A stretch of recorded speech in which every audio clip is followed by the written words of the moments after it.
most of the time we use the term motivation, the right motivation, and attitude is also the right term here. So the right attitude or the right proper motivation, same thing. The right attitude combines the vast attitude of the bodhicitta. So this is we have done already. That's the reason in Tibetan, any of the Tibetan teachings or any Tibetan religious activities, spiritual activities, we start with Sangye Chodang, Soge Chonam, Chanju Pato, Dane Gyapsuchi, which is that I prostrate to the Buddha Dhamma Sangha, and I take refuge in the Buddha Dhamma Sangha, so that I be able to attain enlightenment for the sake of all sentient beings. So what happens here is that when you have that right motivation or right attitude, we have a saying in Tibetan, Todanila Chawanyi, 2 important acts in any activities. 2 acts in any activities. The first is the attitude or the motivation, and the last is the dedication. So motivation and dedication is very important. Very important in the sense that you have to have the right motivation and the right dedication. When you first begin, we have to begin it with the motivation to help to achieve enlightenment for all sentient beings. So when you have that goal, when your goal is that high, when your goal is that of attaining enlightenment, not just any realization which is very hard by itself, not just any realization, not just the nirvana or arhathood, but the ultimate nirvana or the ultimate goal of enlightenment or Buddhahood.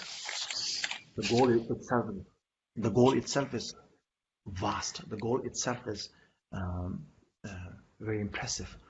And at the same time, the goal, not just the goal, but the purpose of why you want to achieve enlightenment is also impressive, because you are not doing it for yourself, which is just one person. If you talk about the human life, there are 7 billion human beings at least, and you are only one of them.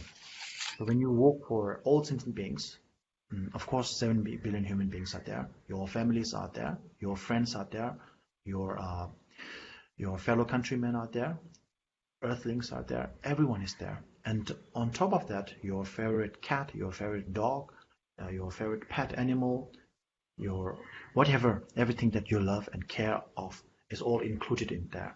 And with such, so you are aiming for the ultimate goal of enlightenment for the sake of all sentient beings, everything other than yourself. So that is immense. So therefore, the attitude itself is highly impressive. And so it is important to have that attitude or that motivation, the proper motivation of bodhicitta, the proper motivation of bodhisattva, which is the bodhicitta, mind induced with bodhicitta. Yeah. So when you have the proper motivation, any small activity, any minor activity that you do with that proper motivation, that act itself becomes a spiritual act. That act itself becomes a Dharma practice. So that is why Dharma practice is not constrained by religious activities alone. So, for example, if you with this proper motivation, right? For example, with you recite the Sangye Chodang Soge Chonam Chanju Pato Dane Gyapsuchi, and you not just recite it from your mouth, but also contemplate it with your mind, that you are doing it for the sake of all sentient beings. Then a small act, a minor act, and an ordinary act, such as something as breathing in and out. When you breathe in and breathe out, you are practicing Dharma. Because when you, for example, if you have the proper motivation to achieve enlightenment, and then in order to achieve enlightenment, I need to train, I need to practice. In order to practice, I need this body. And to sustain this body, I need to breathe. I need to breathe in and out. I need to drink.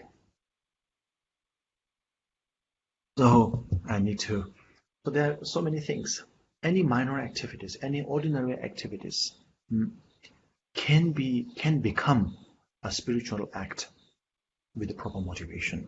So I'm drinking this water to sustain my body so that my body can sustain my mind and my practices to achieve enlightenment for the sake of all sentient beings.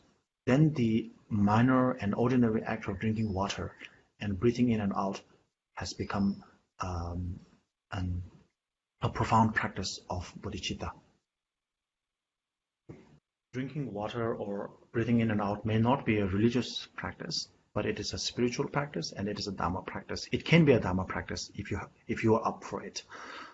And Dharma basically means to uphold. And so there are many things to uphold, many ways to uphold things. And normally when we talk about upholding or Dharma, we are talking about upholding the mind, upholding the stream of the stream of mind or stream of our consciousness, so that the stream of our consciousness can progressively advance from imperfect to perfection.